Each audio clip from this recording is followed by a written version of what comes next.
ಬೆಂಗಳೂರಲ್ಲಿ ಟೆಕ್ಕಿ ಅತುಲ್ ಸುಭಾಷ್ ಆತ್ಮಹತ್ಯೆ ಪ್ರಕರಣ ಕೊನೆಗೂ ಅತುಲ್ ಪತ್ನಿ ಬಂಧಿಸಿದ್ದಾರೆ ಬೆಂಗಳೂರು ಪೊಲೀಸರು. ಹರಿಯಾಣದ ಗುರುಗ್ರಾಮ್ನಲ್ಲಿ ನಿಖಿತಾ ಸಿಂಘನಿಯನ್ನ ಅರೆಸ್ಟ್ ಮಾಡಲಾಗಿದೆ. ಅದರ ಜೊತೆಗೆ ಅತುಲ್ ಅತ್ತೆ ನಿಶಾ ಸಿಂಘನಿಯ ಬಾಮೈದ ಅನುರಾಗ್ ಸಿಂಘನಿಯನ್ನ ಬಂಧಿಸಲಾಗಿದೆ. ಉತ್ತರ ಪ್ರದೇಶದ ಅಲಹಾಬಾದ್ನಲ್ಲಿ ಇವರಿಬ್ಬರನ್ನ ಬಂಧಿಸಲಾಗಿದೆ. ಪ್ರಕರಣ ಸಂಬಂಧ ಮೂವರನ್ನ ಬಂಧಿಸಿದ್ದಾರೆ ಪೊಲೀಸರು. ಅರೆಸ್ಟ್ ಮಾಡಿ ಮಾರ್ಥಳ್ಳಿ ಠಾಣೆಗೆ ಕರೆತಂದಿದ್ರು ಪೊಲೀಸರು. ಬಳಿಕ ಮೂವರನ್ನ ಕೋರ್ಟ್ಗೆ ಹಾಜರುಪಡಿಸಲಾಗಿತ್ತು. ಮೂವರು ಆರೋಪಿಗಳನ್ನ ಇದೀಗ 14 ದಿನ ನ್ಯಾಯಾಂಗ ಬಂಧನಕ್ಕೆ ನೀಡಲಾಗಿದೆ. ನೋಡಿ, ಈ ಟೆಕ್ಕಿ ಸಾವು ಪ್ರಕರಣ ರಾಜ್ಯದಾದ್ಯಂತ ಮಾತ್ರ ಅಲ್ಲ, ದೇಶದಾದ್ಯಂತ ಸಂಚಲನಕ್ಕೆ ಕಾರಣವಾಗಿತ್ತು.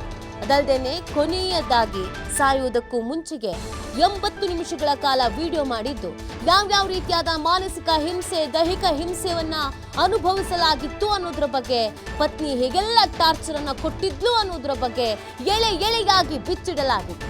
ಜೊತೆಗೆ ರಾಷ್ಟ್ರಪತಿ ಸೇರಿದಂತೆ ಸುಪ್ರೀಂ ಕೋರ್ಟ್ನ ಜಡ್ಜ್ಗೂ ಕೂಡ ಮೇಲನ್ನ ಮಾಡಿದ್ರು ಅತ್ತು. ಇದೇ ಹಿನ್ನೆಲೆಯಲ್ಲಿ ಪೊಲೀಸರು ತನಿಖೆಯನ್ನ ಪ್ರಾರಂಭ ಮಾಡಿದ್ರು. ಬೆಂಗಳೂರಿನ ಪೊಲೀಸರು ಹರಿಯಾಣಕ್ಕೆ ತೆರಳಿದ್ರು.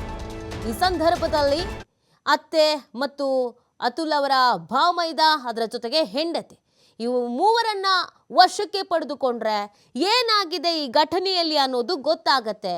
ಟೆಕ್ಕಿ ಅತುಲ್ ಸಾವಿಗೆ ಒಂದು ನ್ಯಾಯ ಸಿಗುತ್ತೆ ಅನ್ನುವಂಥ ಹಿನ್ನೆಲೆಯಲ್ಲಿ ತನಿಖೆಯನ್ನ ಪ್ರಾರಂಭ ಮಾಡಲಾಗಿತ್ತು. ಮೊದಲಿಗೆ ಅತ್ತೆ ಮತ್ತು ಬಾಮೈದನನ್ನ ವಶಕ್ಕೆ ಪಡ್ಕೊಳ್ಳಲಾಗಿತ್ತು. ಆದರೆ ಪತ್ನಿ ನಿಖಿತಾ ಎಲ್ಲಿದ್ದಾಳೆ, ಏನು ಎತ್ತ ಅನ್ನೋದ್ರ ಬಗ್ಗೆ ಮಾಹಿತಿ ಸಿಕ್ಕಿರ್ಲಿಲ್ಲ. ಆದರೆ ಆಕೆ ಎಸ್ಕೇಪ್ ಆಗಿದ್ಲು. ಕೊನೆಯದಾಗಿ ಆಕೆಯನ್ನ ಕೂಡ ವಶಕ್ಕೆ ಪಡೆದುಕೊಳ್ಳಲಾಗಿತ್ತು. ನಂತರ ಅಲ್ಲಿನ ಕೋರ್ಟ್ಗೆ ಇವರನ್ನ ಹಾಜರುಪಡಿಸಲಾಗಿತ್ತು. ಅದರ ಪರಿಶೀಲನೆಯನ್ನ ನಡೆಸಿ ಪರ್ಮಿಷನ್ ಅನ್ನ ತೆಗೆದುಕೊಂಡು ಬೆಂಗಳೂರಿಗೆ ಕರೆತರಲಾಗಿತ್ತು. ಬೆಂಗಳೂರಿಗೆ ಕರೆತಂದು ಇಲ್ಲೂ ಕೂಡ ಕೋರ್ಟ್ಗೆ ಹಾಜರುಪಡಿಸಲಾಗಿತ್ತು. ಇದೀಗ 14 ದಿನಗಳ ಕಾಲ ನ್ಯಾಯಾಂಗ ಬಂಧನವನ್ನ ವಿಧಿಸಲಾಗಿದೆ. ಈ ಸಂದರ್ಭದಲ್ಲಿ ಟೆಕ್ಕಿ ಅತುಲ್ ಸಾವಿಗೆ ಕಾರಣ ಏನು, ನಿಖರವಾದಂಥ ಕಾರಣ ಏನು, ಏನೇನು ಸಮಸ್ಯೆಗಳಾಗಿತ್ತು ಇವರ ನಡುವೆ, ಯಾವೆಲ್ಲ ರೀತಿಯಾದಂಥ ಹಿಂಸೆಗಳನ್ನು ಕೊಡಲಾಗಿತ್ತು, ಇದೆಲ್ಲದರ ಬಗ್ಗೆಯೂ ಪೊಲೀಸರು ತನಿಖೆಯನ್ನ ನಡೆಸಲಿದ್ದಾರೆ. ಅದಾದ ನಂತರ ಚಾರ್ಜ್ ಶೀಟ್ ಅನ್ನ ಸಲ್ಲಿಕೆ ಮಾಡಲಿದ್ದಾರೆ. ಸೊ ಈಗಾಗಲೇ ಟೆಕ್ಕಿ ಅತುಲ್ ವಿಡಿಯೋದಲ್ಲಿ ಸಾಕಷ್ಟು ಆರೋಪಗಳನ್ನು ಮಾಡಲಾಗಿತ್ತು. ಸುಳ್ಳು ಕೇಸನ್ನು ನನ್ನ ಮೇಲೆ ಹಾಕಲಾಯಿತು, ಮಾನಸಿಕವಾಗಿ ನನಗೆ ಹಿಂಸೆ ಕೊಡಲಾಯಿತು, ದೈಹಿಕವಾಗಿ ಕೂಡ ನಾನು ನೊಂದಿದ್ದೇನೆ, ನನ್ನ ಮಗ ಅವ್ರ ಜೊತೆಗಿದ್ದಾನೆ, ಆದರೆ ನನ್ನ ಮಗನನ್ನ ನನ್ನ ತಂದೆ ತಾಯಿ ಬಳಿಗೆ ಬಿಡಬೇಕು, ಅವ್ರ ಜೊತೆಗೆ ಬಿಡಬಾರ್ದು ಅನ್ನುವಂಥ ಮನವಿಯನ್ನು ಕೂಡ ಕೊನೆಯದಾಗಿ ಮಾಡಿಕೊಂಡಿದ್ರು. ಈ ವಿಡಿಯೋ ಸಾಕಷ್ಟು ರೀತಿಯಾದಂಥ ಆಕ್ರೋಶಕ್ಕೆ ಕಾರಣವಾಗಿತ್ತು. ಈ ದೇಶದಲ್ಲಿ ಕಾನೂನು ಅನ್ನೋದು ಬಹಳ ಅದ್ಭುತವಾಗಿದೆ. ಆದರೆ ಎಲ್ಲೋ ಒಂದು ಕಡೆಯಲ್ಲಿ ಆ ಕಾನೂನು ಮಹಿಳೆಯ ಪರವಾಗಿ ಇರೋದ್ರಿಂದ ಮಹಿಳೆಯರು ಆ ಕಾನೂನನ್ನ ಮಿಸ್ಯೂಸ್ ಮಾಡ್ಕೊಳ್ತಾ ಇದ್ದಾರೆ. ಗಂಡಸರು ತಮ್ಮ ಅಳಲನ್ನ ಯಾರ ಹತ್ರ ತೋಡ್ಕೊಳ್ಬೇಕು, ಗಂಡಸರಿಗೂ ಒಂದು ಸ್ಟ್ರಾಂಗ್ ಆದಂಥ ಕಾನೂನು ಬರಬೇಕು ಅಂತ ಅಭಿಯಾನ ಶುರು ಆಗಿತ್ತು. ಈ ಬಗ್ಗೆ ಮತ್ತಷ್ಟು ಮಾಹಿತಿಯನ್ನು ನೀಡ್ತಾರೆ ನಮ್ಮ ಪ್ರತಿನಿಧಿ ಸಂತೋಷ್. ಕೊನೆಗೂ ಮೂವರನ್ನ ಬಂಧಿಸುವಲ್ಲಿ ಪೊಲೀಸರು ಯಶಸ್ವಿಯಾಗಿದ್ದಾರೆ. ಯಾವ ರೀತಿಯಾಗಿ ಕಾರ್ಯಾಚರಣೆ ಮಾಡಿದ್ರು?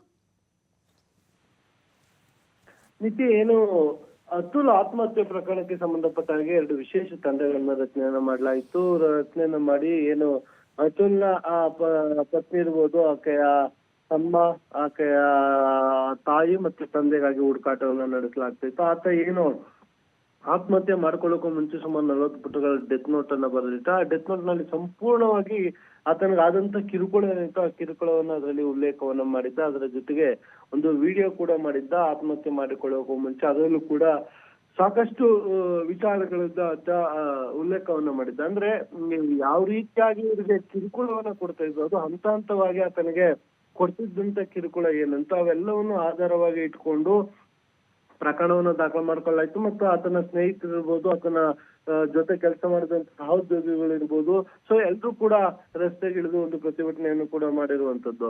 ಸೊ ಇದೀಗ ಅತುಲ್ ಆತ್ಮಹತ್ಯೆ ಪ್ರಕರಣಕ್ಕೆ ಸಂಬಂಧಪಟ್ಟ ಹಾಗೆ ನಿಖಿತಾ ಸಿಂಘಾನಿಯಾ ಮತ್ತು ನಿಶಾ ಸಿಂಘಾನಿಯಾ ಮತ್ತು ಅನುರಾಗ್ ಸಿಂಘಾನಿಯಾ ಏನಿದ್ರೆ ಇವ್ರುಗಳನ್ನ ಈಗಾಗಲೇ ಹರಿಯಾಣದ ಗುರುಗ್ರಾಮದಲ್ಲಿ ನಿಖಿತಾರನ್ನ ಬಂಧನ ಮಾಡಿರುವಂತದ್ದು.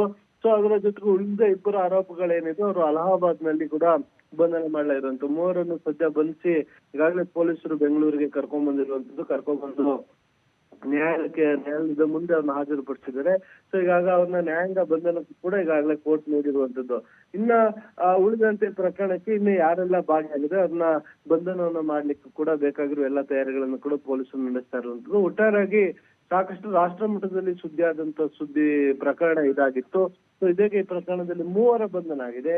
ಸೊ ಪ್ರಕರಣಕ್ಕೆ ಸಂಬಂಧಪಟ್ಟ ಹಾಗೆ ಇನ್ನ ಪೊಲೀಸರು ಮನವಿಯನ್ನ ಮಾಡ್ತಾರೆ. ಅಂದ್ರೆ ಇವತ್ತು ಸಂಡೇ ಇದೆ, ನಿನ್ನೆ ಸಾಟರ್ಡೆ ಇದೆ, 2 ದಿನ ಶನಿವಾರ ಇತ್ತು. ಹೀಗಾಗಿ ಸೋಮವಾರ ಈ ಆರೋಪಿಗಳನ್ನ ಹೆಚ್ಚಿನ ಕಸ್ಟಡಿಗೆ ಕೊಡುವಂತೆ ವಿಚಾರಣೆಗೆ ತನಿಖೆಯನ್ನ ಮಾಡ್ಲಿಕ್ಕೆ ನ್ಯಾಯಾಧೀಶ ಹೋಗ್ತಾರೆ ಪೊಲೀಸರು. ಇದಾದ ನಂತರ ಅವ್ರನ್ನ ವಶಕ್ಕೆ ಪಡ್ಕೊಳ್ತಾರೆ.